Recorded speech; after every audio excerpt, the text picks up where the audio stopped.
Good morning, good afternoon. Nope, not good evening. Welcome to Flat Earth School. School that is around us 24/7 since the beginning of existence. I'm Mitchell from Australia, merely a student, like the rest of us here, all learning, all questioning, all experiencing our beautiful Flat Earth School teacher. It is the best teacher we could ever hope for. We just need to know what we're looking at. Unfortunately, there is a majority living among us here today that do not realize that we live on a beautiful flat earth. I'm not sure how that's come to be, obviously through deception, but it's obvious that they are not using reality. They're not using this thing all around us in nature to determine where they live, to determine what the nature of their reality actually is. Hope everyone is happy and healthy today. Hey, everyone in the chat, you guys are awesome. Michael Kahn, always here, extra early. Inspector Gadget, becoming a regular. Yes, the school bell has rung. It was the beginning of existence. You are in this school, the Flat Earth School, perpetually, forever, whether you like it or not. But it's great to see you here on this stream called Flat Earth School. Daly Jackson, how are you? Titan the Young, good to see you. Level Up, Paula, how are you?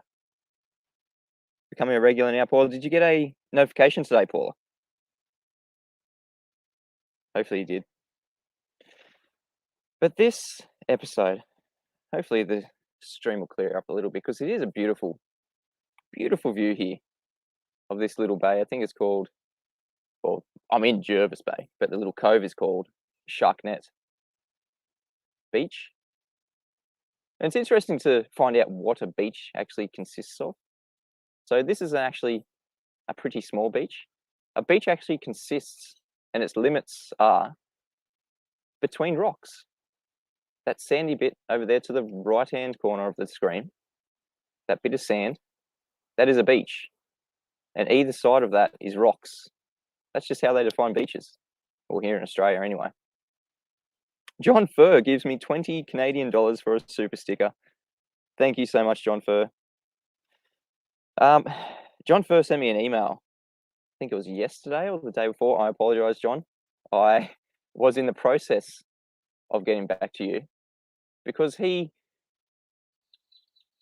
as a good bloke should, just asks about people that he knows and things that are in the news. Like, he heard that here in Australia, people are being rounded up, well, people who are not taking a vaccine are being rounded up and put into what's called an isolation camp. And I was in the process of writing back to John saying, no, there's I think that's a bit of fake news. That's just like to scare people overseas, just to fan the flame a little bit, just to kind of make people pissed off. That's definitely, it can't be happening here, I thought, as I started to type back to John Furr. And I just called my wife and I just said to her, I've got this guy, John Furr. He's an awesome supporter of ours. He's saying that he recently heard that people are getting rounded up. People who haven't had the vaccination are getting rounded up and put into what he has said are concentration camps. And my wife goes, yeah. And I'm like, what the F? Like, I don't really keep up with this stuff. I try to ignore it the best I can. But when things like this come up, it just blows my mind. Now, this isn't happening in large population centres here in Australia. This is happening in the north of Australia, a state called the Northern Territory. And surprise, surprise, a minority who should be a minority which are known as the Aboriginal people of Australia, they are the ones being rounded up in these rural communities in Northern Territory and put into these isolation camps because they haven't had the vaccine, because they refuse to have the vaccine. My mind was blown when I found that out. So, John Fur, that's the answer to your email. Yeah. Contrary to what I thought, people are definitely being rounded up here in Australia. People who have not had the vaccine, they're put into these vaccine camps, and they're actually being force vaccinated. It is disgusting. So that is actually happening here, John Fur. Arwen says, how can Globers share their pain when they can't see how many downvotes the video has? Is that a feature that's gone now, Arwen? And Arwen is referring to the title to today's video being Share Your Pain, Globers. This is a call-in show. I'll put the link in the chat here for anyone to call in to the show, because Globers have been asking me left, right, and center, anti-flat earthers, come on my stream, talk about the sextant. I want to debate you. Yeah, here's your chance, Globe believers. If you've got some evidence you'd like to put forward, come on my stream. I'm not going to be making you money. You can make me some money for a change. I think I'm in much more need than you anti-flat earthers with your big channels and your big followings and all the heliocentric narrative backing. Apparently, all science has your back and agrees with your views. Couldn't be further from the truth. But that's the opportunity here today. Yes, Inspector Gadget, it should be good. Josh, the Flat Earth Jedi, says, share your pain, fundies. Here's your opportunity. It's a bit disappointing that the camera hasn't fixed itself up yet. I think I might drop the camera. Godzilla sends me a super chat. Hang on, I'll scroll down. Says, more of us, the better. Glad I found your channel. Godzilla37, I'm glad you found my channel too. Thank you for the $5 Canadian. I really appreciate the support, as I just received from John Fur. You guys are awesome. I really, really appreciate the support. As you guys know, there is a situation in the world at the moment, just not here in Australia. There are people struggling. There are people unemployed, me being one of them. And my message to all the people like me is, this is a really, really good opportunity to start doing something like I'm doing here. Start doing something that you actually like doing, that you want to get up in the morning to do, that you've had an interest for so long and you just haven't had the time to do it because of the slave job.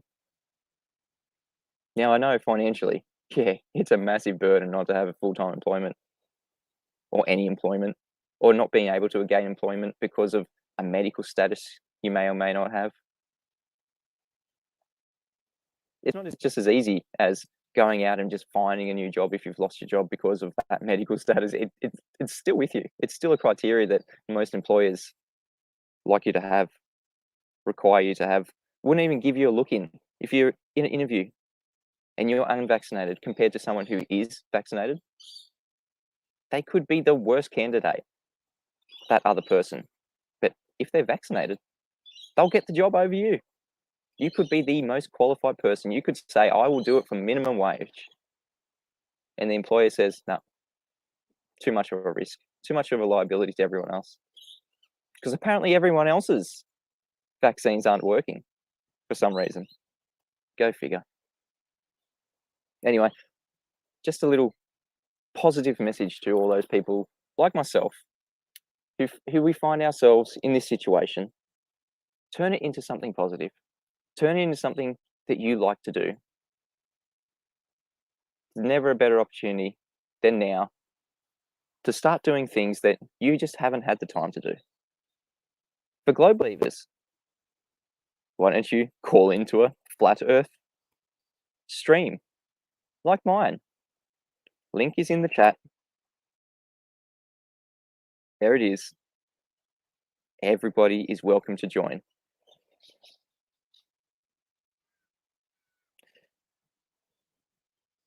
Jess Palmer says that's fine. They can have their jobs because they're going to hit the ground before I do. Now, it's never nice to wish ill upon people, but it is everybody's decision. Nobody is forcing you to do this. If everybody just said, no, we're not doing this, we're standing together, like the hundreds of thousands of people that did at the protests in Sydney and Melbourne and Adelaide and all over the country here on the weekend, if everyone just stands together and goes, no, we're not doing it. We're not supporting the segregation, then we wouldn't be in this situation. But unfortunately, it's not as easy as that because some people think that they are protecting themselves, that they are protecting each other and their families by getting this thing inside them. Whatever. But don't shit on us, the healthy people who choose not to do it, the informed people who choose not to do it. I saw a great meme the other day. It was that face that Leonardo DiCaprio makes in Django, where he's got his little glass of wine and he's having a good snigger. And it said, watching the triple vaxxers turn on the double vaxxers. Because that's what it's coming to here in Australia at the moment. The people who are triple vaccinated, because you have to get this booster shot. The people who are triple vaccinated are the fully vaccinated ones now. And the people who have had only 2 shots, they're just the same as us unvaxxers. Watching the triple vaxxers turn on the double vaxxers because they're not up to date. They've now become the invalids. It will not stop. Everybody knows this. It's not like you just get 2 of these things and that's it. You can do whatever you want. Yeah, for a shorter period of time. I think outside the container gives me $5 to say the White House said they're working with dating apps. So vaccinated users get a 15% increase chance of getting dates. LMFAO says think outside the container. Wow. See these little perks they give you? If something was so good for you, do you not think that that would just be an incentive for people to actually get it?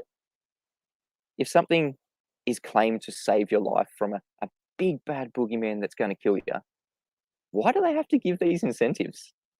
Like Think Outside the Container has just said, the White House is working with dating apps. So vaccinated users get a 15% increased chance of getting dates.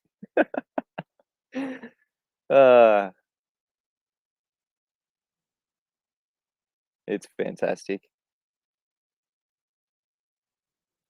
Call the Dot says, at Mitchell from Australia, strange you don't give the Globers a few days notice. You just post it so they can't make it. Well, if you're a Glober, call the Dot. Here's the link. You've got your notice. I think I gave it about at least probably 10 hours notice. I post here in Australia, I stay up quite late till about maybe 12, and I've already made my thumbnail. I've already posted that what I'm going to be talking about in my show. Oh, have we got? Oh no, I haven't got a guest. That's in the other stream. I've got to be excited. I thought somebody actually was going to join and share their pain. But Call the Dot is moaning, saying, I don't give the Globers enough time. Well, Globers, here's your notice for the next couple of shows. I've got another 2 shows this week, tomorrow and the next day. I'm going to leave it open for anyone to join. So here's your notice, Call the Dot. Go and spread the word to the Globers, the anti-flat earthers, that Mitchell from Australia is letting people on his channel. Mitchell from Australia is opening up the phone lines to share the pain of the fundies. There's the notice. You happy now? Call the Dot.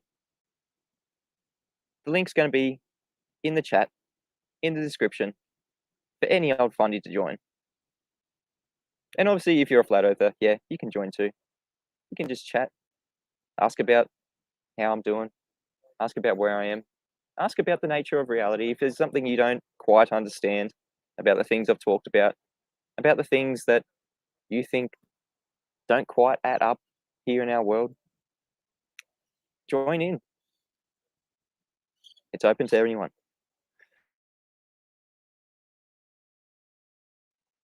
Anyone can just drop in, share your love, share your pain. Don't really care. The only rule is any ad homs, you're gone. Don't attack the person, attack your arguments.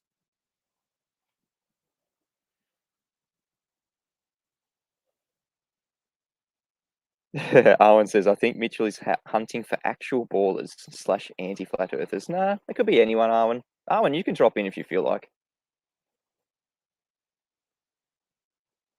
Yeah, think outside the container says total social engineering. Jess Palmer says, Krispy Kreme was giving out free donuts to anyone who had the jab. Wow. Why do we have to get incentives for something that is claimed to save your life?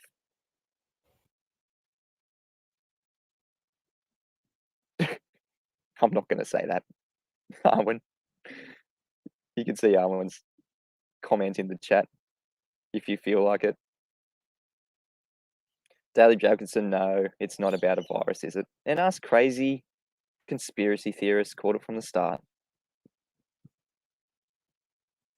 We said over 2 years ago, when all this shit went down, there's going to be a vaccine.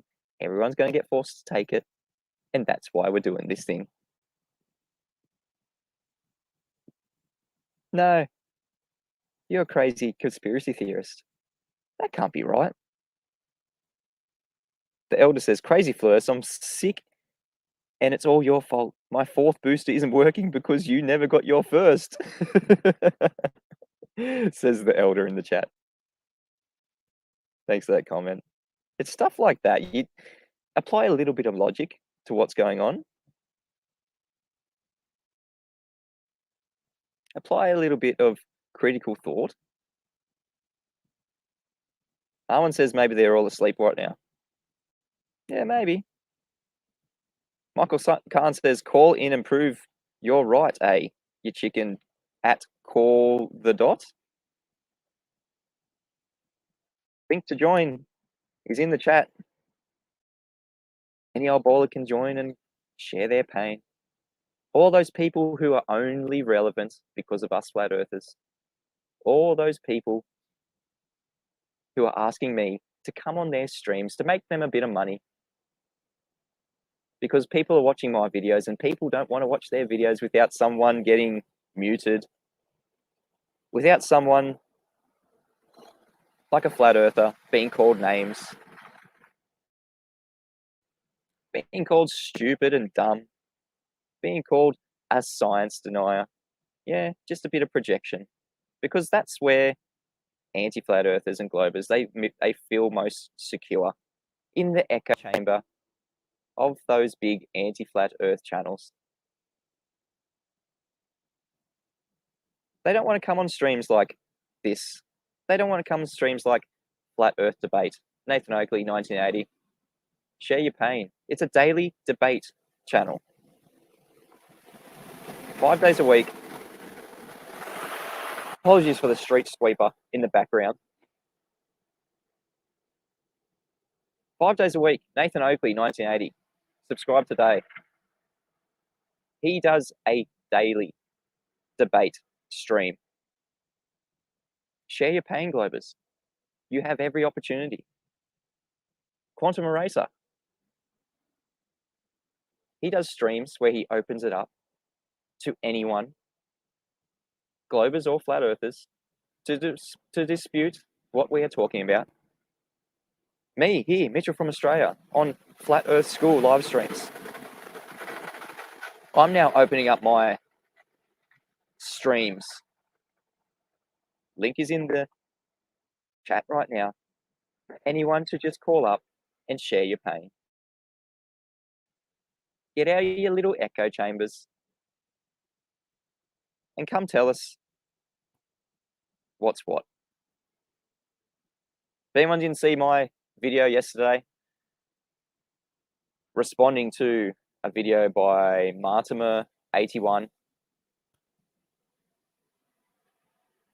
It will be featured on the Flat Earth, Sun, Moon, and Zodiac Clock app on Friday. Saturday if you're here in Australia. So you probably will just start doing the rounds. It was a bit of fun, just debunking 2015 claims from this bloke who claims who's updating content. Quite obvious that he hasn't been in the conversation for a while. Martimer81. See my video from yesterday. I did have to re-upload it because the start of it was a bit of audio technical difficulties. But it's back up now. Musicians for Truth says, sorry, Mitchell, they're busy flipping my burgers. Call the Dot is still whinging in the chat. Call the Dot, you're going to be put in a timeout. You can come on and you can share your pain. You're not going to be sitting in the chat in your mother's basement saying, Mitchell from Australia, Nathan and QE, insult and mute people who ask hard questions. That's not a debate. Well, here's your chance, Call the Dot. Link is in the chat, which you're moaning in right now, which everyone else listening right now, you know who you are. Because my milkshake brings all the anti-flat earthers to the yard. And damn right it's better than yours. That's why you're here, anti-flat earthers. That's why you're in the chat, anti-flat earthers. Because my stream is better than yours. And you can't handle that. You can't handle truth being put out. You have to obfuscate. You have to lie. You have to invite me on your streams. Well, here's your chance to talk to me. 10th Ben Rising says, asking for 90 is a hard question now. Yeah, it's related to 90 degrees. It is a hard question, isn't it? It is a hard question for people who are only relevant because of us, flat earthers. It would not be anti-flat earthers if you didn't have the antecedent of flat earthers in the first place. Sort of like gas pressure, isn't it? How the globe believers and the anti-flat earthers claim that we have a gas pressure gradient when we ask them the question of, show us gas pressure existing without a container. One of the housekeeping questions in the flat earth debate, the daily stream, the daily debate channel that Nathan Oakley runs, one of the questions he asks at the start of the stream is, can we have gas pressure without the necessary antecedent to a container? And that's just like anti-flat earthers. Can we have anti-flat earthers without the necessary antecedent of flat earthers to begin with? The penny's finally dropping for these anti-flat earthers. They didn't want it to be well known that they are only relevant. Their channel's only relevant. Their revenue is only relevant. Their content is only relevant because of us flat earthers. Kevlar says, hello all. Hey Kevlar, good to see you. Go and let the anti-flat earthers, the globers, whoever opposes the information on this channel, whoever opposes the information on any flat earth channel, that my channel is now open to any old anti-flat earther who wants to share their pain. The link is in the description. The link is in the chat right now. I keep posting it. No takers yet. Flat earthers, you're free to join too. Because this is Flat Earth School. It is the best teacher. You just have to open your eyes and have to realize where you are. Maybe if we talk about some flat earth proofs, maybe they'll put a bit of worm on the bait here. Bit of bait on the hook. Mitchell from Australia, what's up with my camera? I know. It's really annoying, isn't it? I'm going to drop that camera. Hang on. Uh-oh. Don't want to do that. All right, I'll go back into it. hopefully when I turn the camera back on, it'll give us some beautiful views of where I am. Because it is gorgeous here. Now, it has been raining. I was not going to come out here today, but I thought, no, I'll give everyone a bit of a treat. Show them where some beautiful locations are around my area. Let's see if this works. Put the camera back up. There we go. That's a little bit better. Oh. Is that muted? Yep, that's muted. Apologies for clearing my throat on the stream. Missed the mute button. Music for Truth says, can he be the teacher? We'll just smoke some weed and jam all day. Feel free to do whatever you want, mate. But just use your reality. The thing around you. The best teacher that anyone could ever hope for, the Flat Earth School. Just use that as your teacher. And yeah, you can go and teach people whatever you want to teach them. Like the Globers are. The Globers are teaching the mainstream, our children who are stuck in the mainstream system at school, that the earth that they live on is a globe. So obviously anyone can teach anyone any old thing, can't they? But when we use reality, when we use the beautiful natural world around us, that's when you're going to actually learn something. That's when you're going to actually realize where it is we live. It is a flat earth, and it is the best school you could ever hope for. That surf is ripping. It says iron XXVI. Yeah, it's a beautiful, gentle bay. We bring the kids here often because it is so calm. Because obviously, this earth is stationary. It is not moving. Johnny Z says, Stephen P's gyroscope shows the earth spinning. Well, if the earth is spinning, would we have nice, clear, crystal, flat water like shown in this stream right here? Arwen says, how many times does he need to get in Borwin mode before you get the hint of how you're supposed to operate your religion? What is your name says, why join when you would just kick us? QE has taught that you can't actually have an open debate, coward. Well, what's your name? Here's the link and see what happens. How can you say you're going to get kicked when you have never, ever joined this stream to see? You have never, ever joined this stream, Flat Earth School, on the Mitchell from Australia channel to share your pain. I'm doing this for the benefit of you anti-flat earthers. It is obviously very, very painful. You are obviously in a lot of cognitive pain. La Young says, hello, yes, children are learning the system, but also at home through their parents. My kids know I'm a flat earther, I think it was going to say. Yeah, my kids know I'm a flat earther. My kids understand their world around them.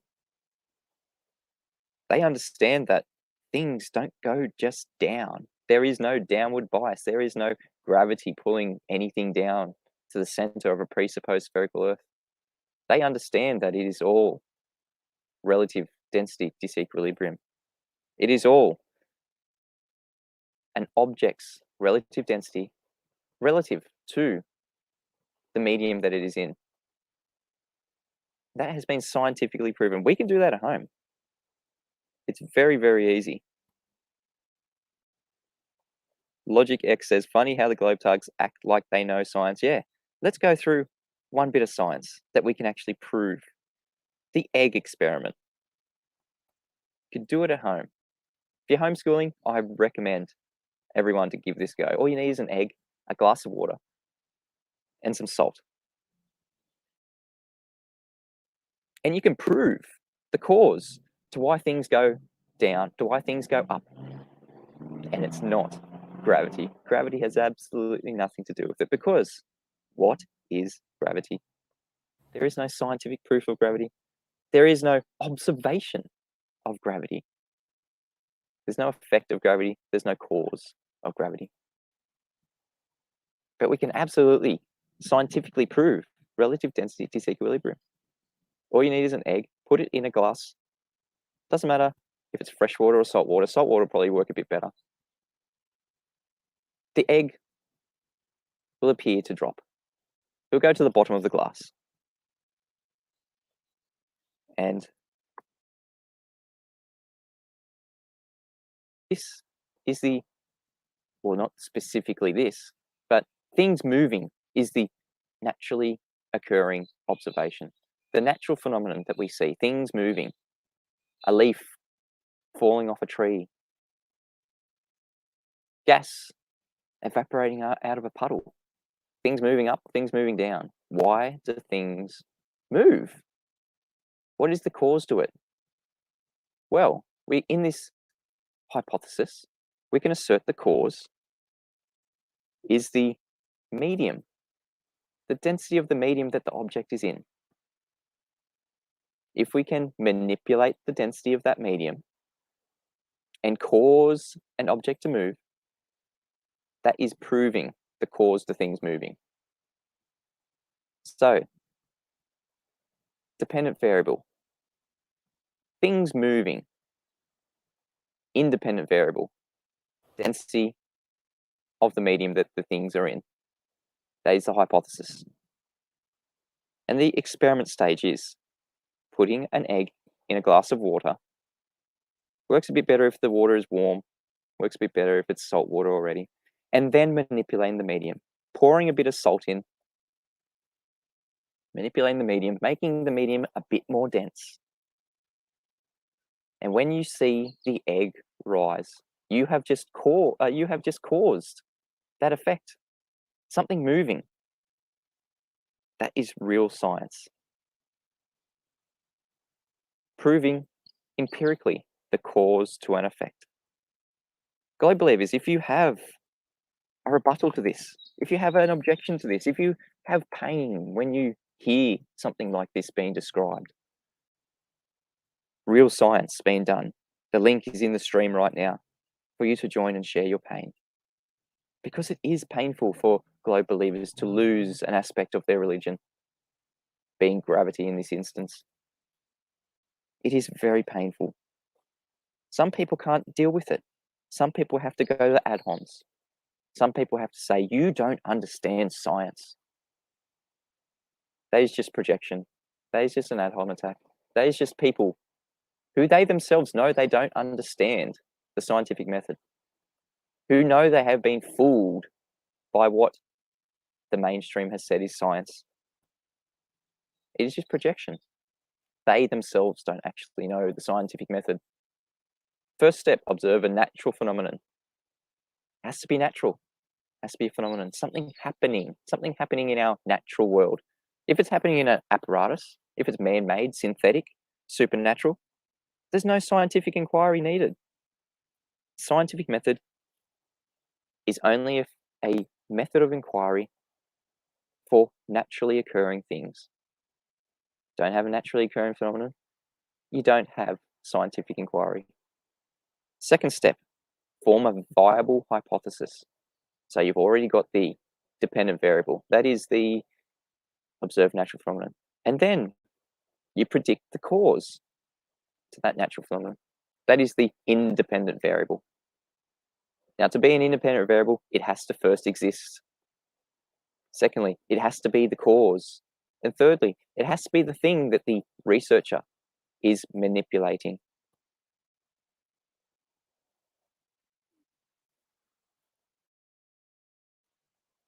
Yeah, compare science to natural laws. Logic says a natural law is taking the path of least resistance to find equilibrium, thus things falling straight down, unless acted, whoop, there goes the message, unless acted outside by an outside force to find rest, being in between more dense and less dense. Yeah, that's what everything is doing. Anything that is moving It is seeking equilibrium. Musicians for Truth says, after I wiped my bum with R, blew my nose with gravity and tossed it in the garbage. I love you guys. You can't have the best comments.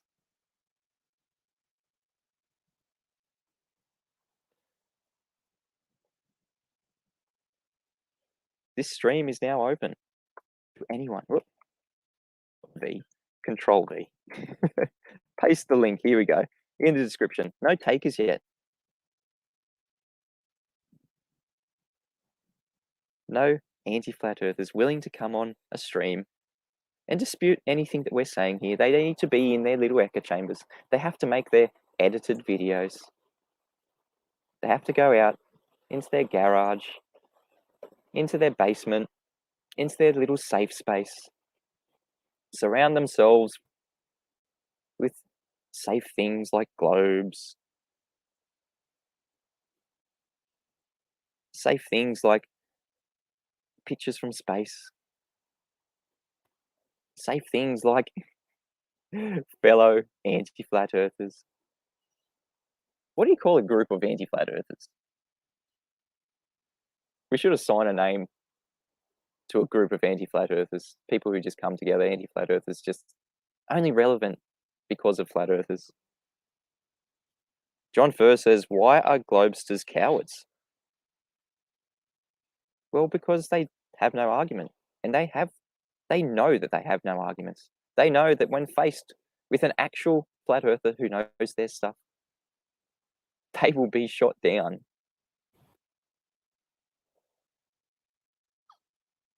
Dustin Bones says, we prefer the term normal people. Yeah. There are normal people. People just walking around us, oblivious to this argument, to this debate. Well, it's a form of debate now. There's no really debate. The flat earth has been proven, physically measured by the sextant. It is an angle measuring device.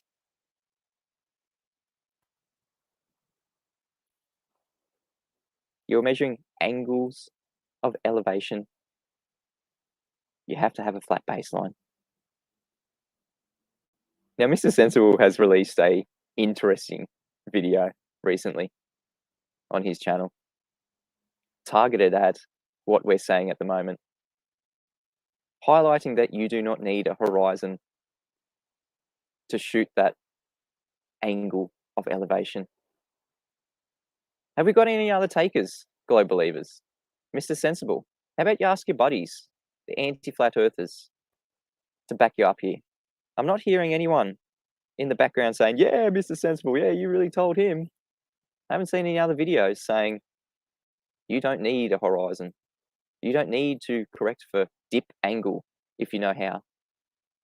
And by the way, Mr. Sensible, you did not even mention why we don't have to account for, correct for dip angle when using things like a bubble sextant, when using things like the artificial horizon. Why is it that we don't have to account for the dip angle?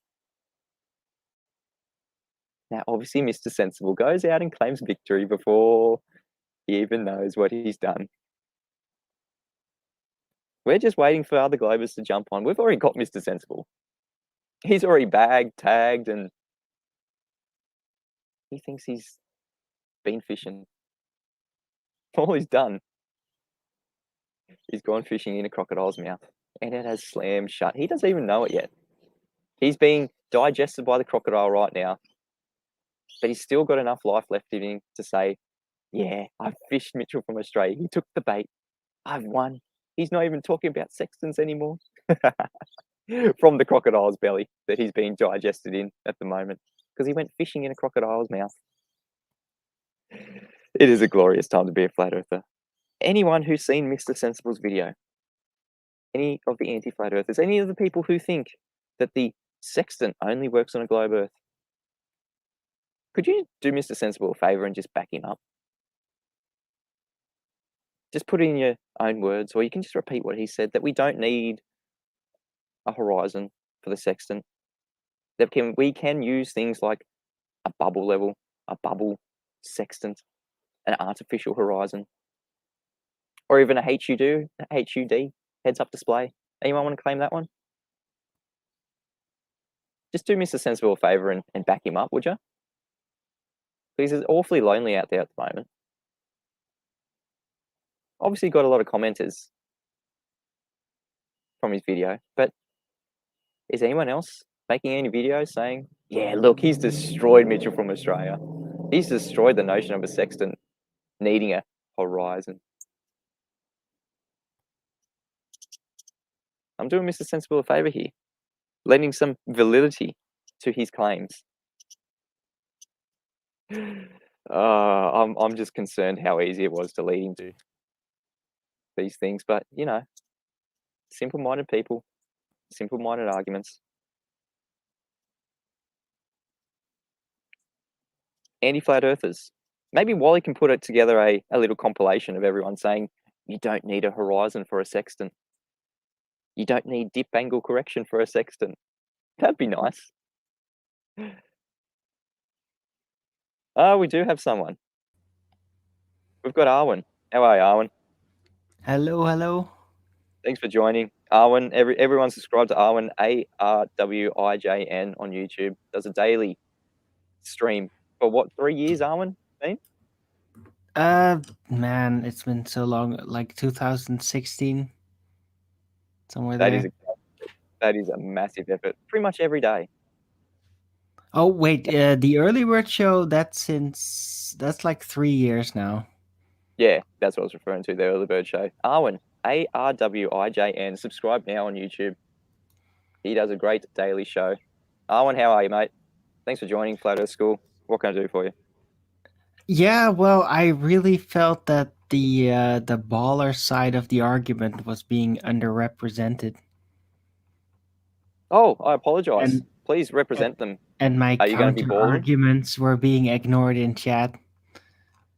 Oh, go right Like ahead. You've sometimes got the people floor. don't pick up at, like, when I say things that just like conveniently like, we don't know it's Baldwin right now, right? No, you do know it. Yes, I think you make it very obvious that Baldwin has taken center stage. Are you representing the ballers at the moment? Are you going to be Baldwin? Yes, Okay. I got a coffee, and Is that I think I when can you do set the it. coffee down on the table, Baldwin? Is that coffee cup still accelerating?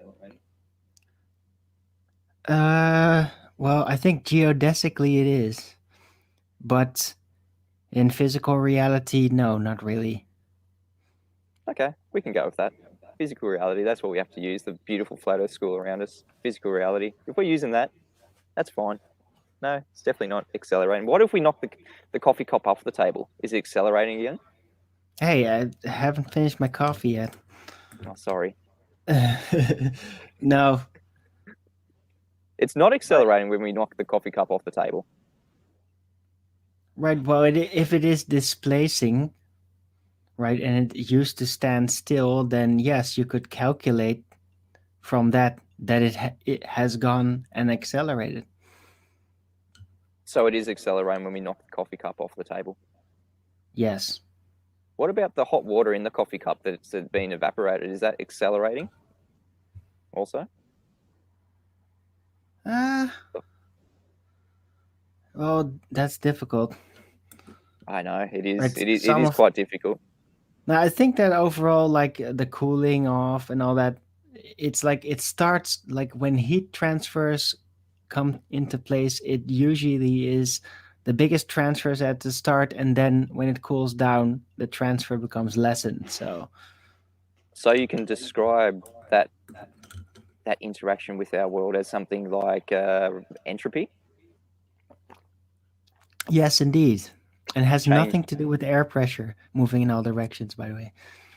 change over time, the rate of change that something will experience over time. Like, yeah, as you said, hot water. Obviously, it's the biggest change is right at the start when it is hot. It is evaporating in a high rate, and obviously as it cools off, it doesn't evaporate as much. But where's the evaporating water going? Is it accelerating downwards like the coffee cup? Well, it's moving in.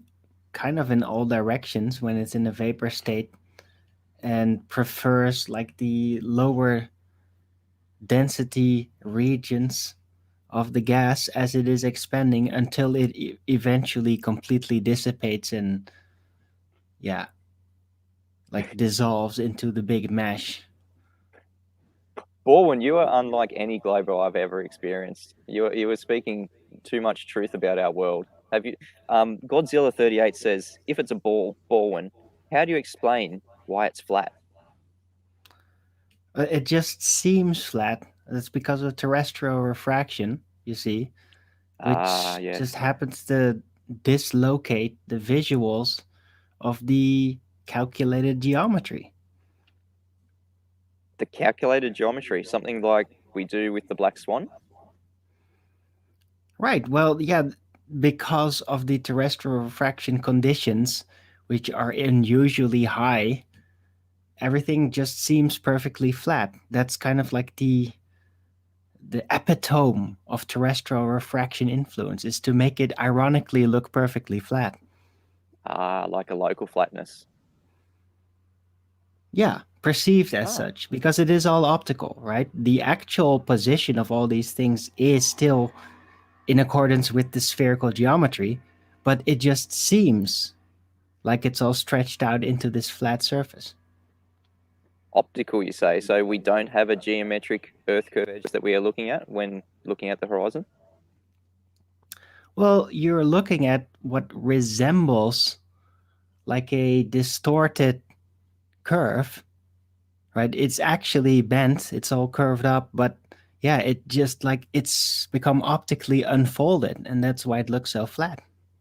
Ah, right. So when we're using the sextant, can we use that refracted, distorted horizon to get the flat baseline? Ironically, yes, it's ideal for it because the sextant works with, well, straight angles and flat surfaces, right? It doesn't really work over curves, but because it's an optical instrument, yeah, it works perfectly fine with terrestrial refraction, right? You don't need to be concerned about any optical influences from curve. You can just use the optical result, which in the right clear conditions, yeah, yields a very flat result. And that's exactly what you need in order to operate the sextant. Yeah, a nice flat horizon. But what's going on when things are refracted? Bendy lines from 7/6 of the radius value from your observer being the sextant to the horizon. Is that a straight line when it's being refracted? Visually, it does seem straight, but yeah, geometrically it isn't straight. But What because is of it terrestrial geometrically then? refraction, it just lines up, and that's all you need. That is beautiful weaseling and squirming. And Borwin, sorry. I love this. This is not a conversation that you typically have with a glober. They would either try and concrete one sort of argument. They wouldn't be. This is better squirming than I've heard for a long time to do with the sex and Borwin. I must commend you because we see something that appears to be flat like the horizon. We can use that with the sextant, even though we know on the globe Earth it has to be curving around a curve at the rate of 7/6 of the R value. The R value, which has now been debunked by the Black Swan since January 1, 2020. How would you address the fact that you don't have an R value anymore for something like terrestrial refraction, for something like the horizon being what moved? Is it? How do you address the fact that you don't have a radius anymore, Borwin? Right. Yeah, that's a good point. I addressed it earlier in chat actually. Yeah, the measurement paradox, right? It's very tough when you realize that terrestrial refraction makes a basic optical measurement to establish the radius value impossible. It's very difficult to deal with that. But since you can still derive a radius from distance if you simply figure out what encompasses the world, right? What is the distance that makes you eventually return to the same position? Then you can still derive it from that distance, even though, yeah, there's no way you can visually measure it, which is kind of like ironic and tragic. That's great squirming there. So you can derive an R value from a distance. Do you want to take us through any has that actually been done? How can we do that here in reality using distances deriving an R value? Well, it's very difficult, exploration phase and all going all over the place. And, well, you can combine data from radar and all that. And then eventually you figure out, like, okay, this is the distance. This is how it's laid out. This is the entire layout of the available measured out space. And then you realize, okay, so the sun is moving around in optically in relation to it, right? You can consider that it's like a giant ball of light far away, but let's not get into that right now. But yeah, in relation to it, you can just see, like, okay, it is transversing in that pattern. And so, yeah, that you could definitely consider that maybe the Earth is a ball underneath that, and that light is in its same position, and the Earth is rotating underneath it, right? It's not that difficult. It's not that difficult if you just use your imagination, but unfortunately, we have to use reality. There's a couple of things going on here. I don't want to say red herrings to get us off the track of measuring the R value. You've said Earth rotation. We won't get into that at the moment. We'll just stick with the R value. So you're saying that we can derive an R value from physical measurements on the ground, and then you say that we're using something like the celestial bodies, the sun. Can we do that without using the celestial bodies, without going to the heavens? Can we use anything here on Earth to derive an R value? Because that's where we're Oh, actually living. well, now you're talking about an age of darkness, like the Ragnarok age. Yeah, no, that's going to be very difficult, right? Because everybody know historically the celestial bodies, the lights up there, the stars so far, far away, under which the Earth ball is spinning, right? And that's why it looks like that, right? Yeah, that once we realized what it was, that helped explorers to navigate. So if suddenly, oh, none of that is visible anymore, yeah, it's gonna cause another dark age, and people will all be just landbound to wherever they are because they. So how are you going to explore now, right?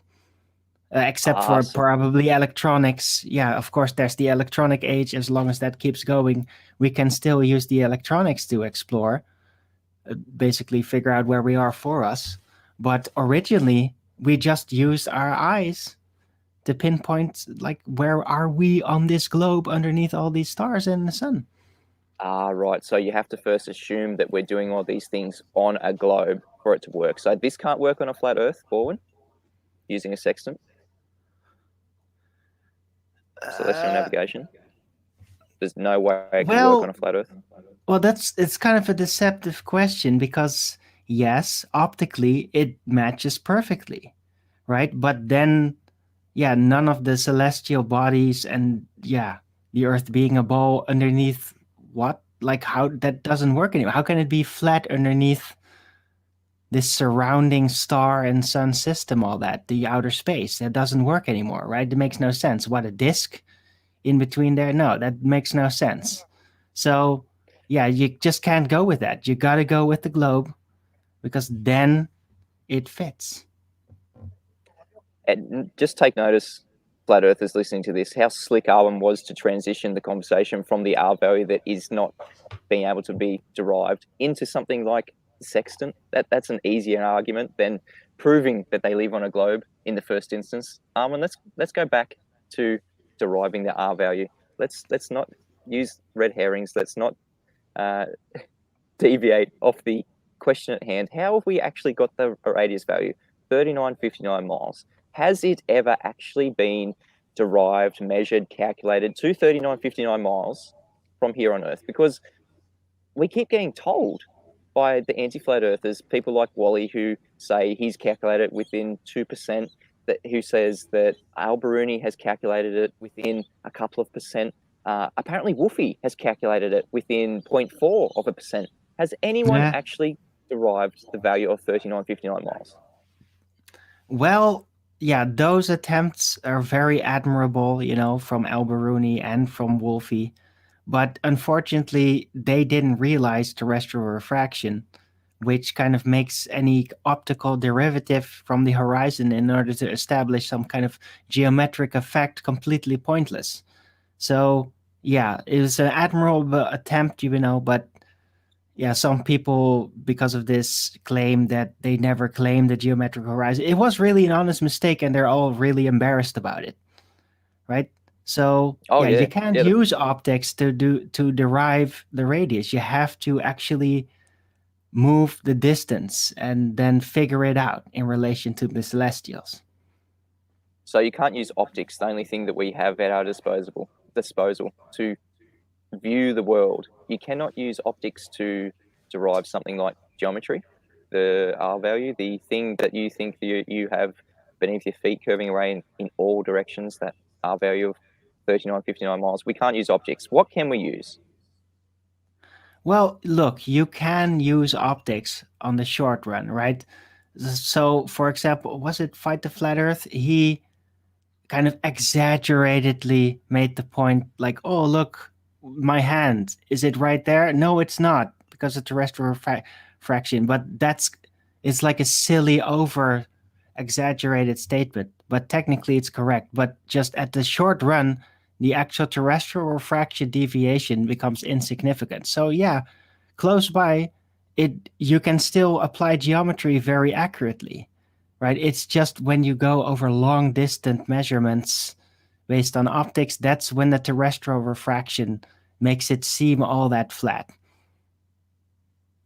Notice how Arwen is so well versed in the Glober's rhetoric that he can just interchange. We can use optics. No, we can't use optics. We can use optics in these. No, we can't use optics in these conditions.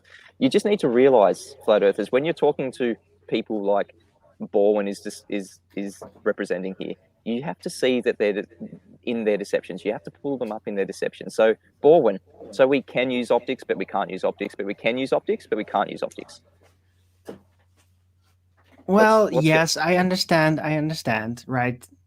Yeah, okay. So, yeah, you can use optics at the short distance, right? In order to basically use visuals to calculate geometry. It's just that over distance, that's when it becomes problematic, and you just have to go by the calculated model.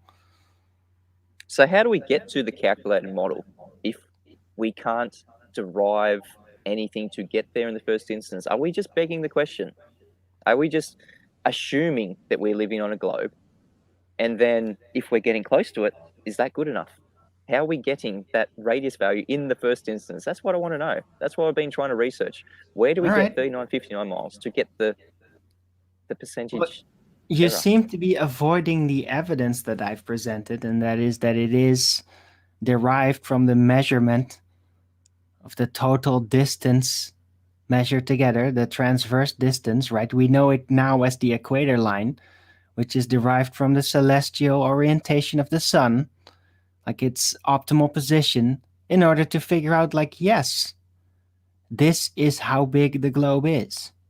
That's how you measure that based on the celestials. That's all we can do, right? Because you can't actually measure the surface and then get a literal geometry because of terrestrial refraction, but you can still figure it out, deriving it, the total distance of the surface with the celestial lights, which mainly is the sun, of course.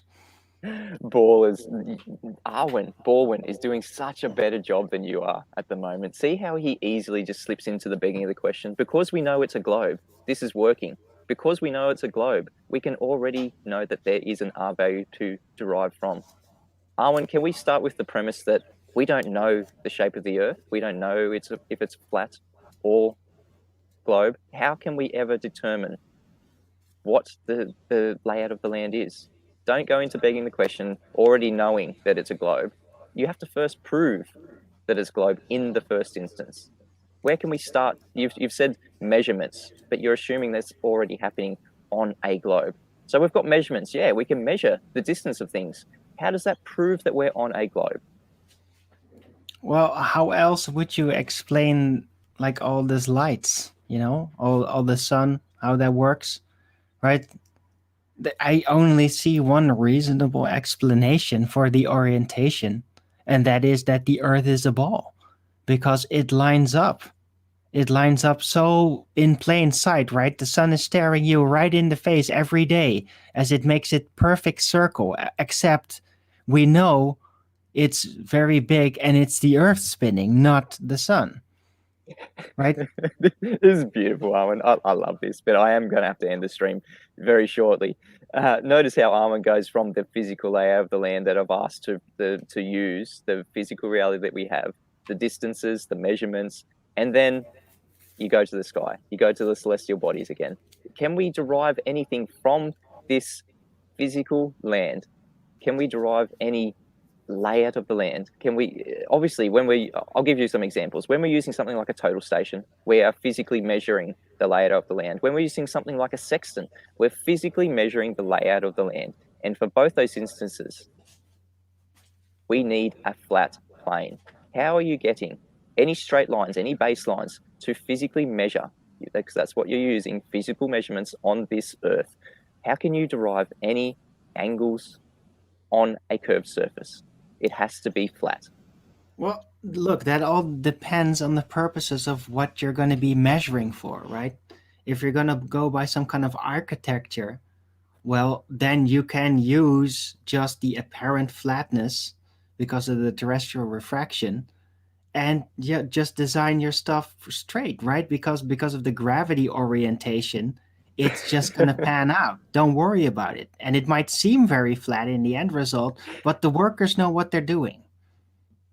They absolutely do, but they don't realize that it's not happening on a globe. You have to set everything up as if you had a flat baseline. You definitely need that flat baseline. Don't need gravity, don't need the Earth turning, don't need a curvature. Doesn't all the maps that we have, they are all flat Earth maps. Anything that has been physically measured with a total station, they are all flat Earth maps. Do we have any maps that take into consideration curvature or a globe, Borwin?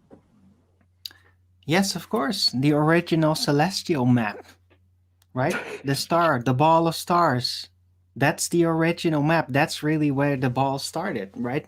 And it was kind of necessary for the understanding even of celestial navigation, transversing the sea to know where you are based on that ball that surrounds the ball Earth.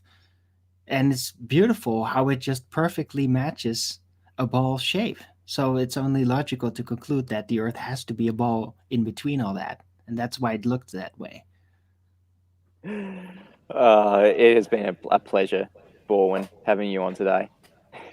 It has really highlighted how easy these arguments, these debates, if you will, with ball believers can get so lost, can get just shifted away from the points. I've repeatedly asked for evidence using this physical world that we're on, and repeatedly, the globe believer likes to turn to the stars, likes to turn to a correlation, gets away from the physical layout of reality. Because when it comes down to it, using something like the sextant, something like a total station, something that physically measures the layout of the land, you have to treat everything that you see as flat. You have to have a flat baseline. And that's the only way you can get any elevation angles to any celestial objects. And inversely, any terrestrial objects, you need that flat baseline. You need to have straight lines. You can't have refraction. You can't have bendy light. It has to be straight, flat lines, which Armin has said, or Bourne has said, is a local thing. Yes, we definitely have straight lines. It appears to be straight, appears to be flat, but it gets so convoluted. It gets so far off the beaten track. You can't let the globe believers go into their own direction. You have to keep them at task. But thank you, Borman, for coming on today. I really appreciate it. Is there any final remarks you want to make about your globe? What is the number one? We've got a number one flat Earth proof. What is the number one globe proof, would you say, putting you on the spot? Number one globe proof, well, is that it all matches, right? The model works, the calculations all fit. And yeah, there's some minor, yeah, misunderstandings that have been happening to basically reaffirm the ball nature of the Earth. But yeah, we're working on it, just like you are trying to work based on the ignorance of terrestrial refraction, that it's actually where you see it in the long distance. Yeah, right. Yeah, that's not reality. So, yeah, but I wish you the best of luck, assuming that you actually see things where they are over a distance. No, that's all just miraging its displacement. It's not there, right? Just think. It's just like this weird visual luxury present that you seem to be able to see things that in reality are blocked to you geometrically. But yeah, you still get to see it. It's kind of like this miracle of nature.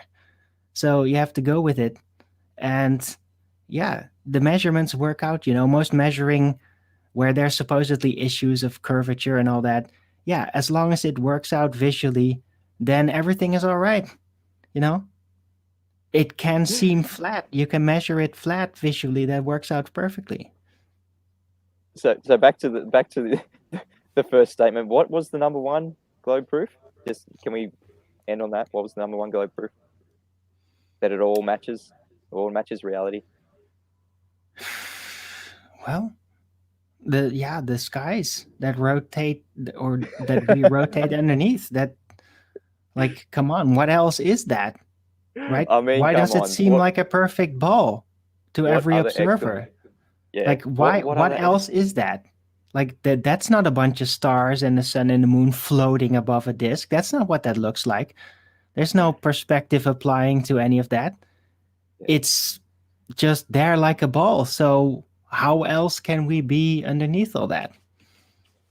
Beautiful, Borwin. Thank you. I'm going to remove you from the stream, but thank you. Give Borwin a round of I'm applause getting before I. banned. I'm getting banned. Yeah, you're You getting can't muted. handle my arguments. Yeah, not allowed in the stream anymore. See you, Arwen. Thanks for having me, man. It's been a Yeah, pleasure. thanks for coming on. It's very entertaining. I have kept the live stream open for a little while longer, just to highlight the the lengths that the ballers go to. You have played the devil's advocate so well. I love hearing you do it on Flat Earth Debate. Subscribe to Arwin, ARWIJN. He runs a daily Flat Earth early bird stream on his channel. Subscribe to him today on YouTube. And also he's regular on the Flat Earth Debate channel on Nathan Oakley 1980. Where he regularly plays Borwin, as he's done today. Thank you, Arwen, for being here. As a lot more confident and a lot more knowledgeable than most Globers I would have got anyway. So I appreciate your time, Arwen.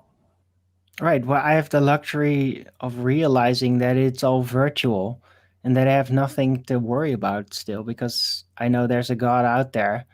Everything is very natural and actually in the place where we're seeing it. Right. So, but you can still play around with it, with these structural ideas that people latch onto. So I'm just playing around with it. And it's great. And this is the this is the type of thing you can expect from Arwen's streams. He really delves in. He has a very sound knowledge of what the globe arguments are, where they're even going before they've even gone there, and that's what you can expect on Arwen's streams. Thank you, Arwen. I'm going to remove you from the stream now. See you, mate. All right. Thanks for having me. See you later. Bye.